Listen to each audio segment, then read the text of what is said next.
Union. I was born in St. Petersburg.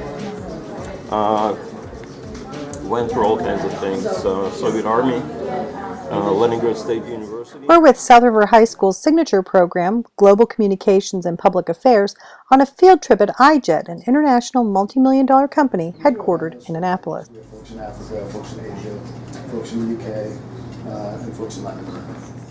iJet provides risk management services to Fortune 500 companies and government organizations. For example, you're a McDonald's and you're thinking about opening up a franchise in Egypt. What do you need to know about the country, the risks, and the dangers? What if you need to get your people out in a hurry? This is what iJet provides. At the top of your little itinerary, you'll see the team that you South River students who visited each got a country assigned, and from there, they had to learn about the risks and dangers and then report back to headquarters. It was an interesting approach to learning where the students were working with real-world problems. When you come back, we want you to give a quick briefing, 5-minute briefing to the group about some things that you learned about your region. Different governments in other countries ever affect how you guys go in and connect with other companies that may be overseas? The governments do not inject themselves into the situation until it becomes very dire. So, for example, there might be long-standing warnings put out by the U.S. government, the Canadian government, the British government about a situation, but they really won't tell their nationals to leave until it becomes critical. The students met in small groups with their country analyst.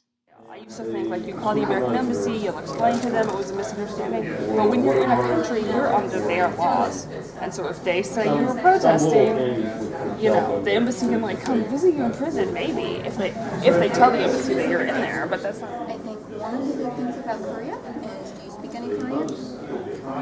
A lot of them don't speak any English.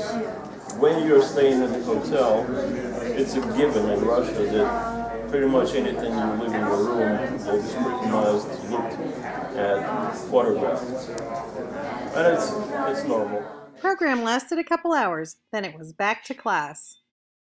What stood out in your mind is kind of an interesting. How they really didn't like specialize in anything going to college. They all did whatever they were intended to do and just kind of fell into it. This is Emma Stevenson for the South River High Current. And Mitchell Stevenson for the South River Source. Reporting from Annapolis.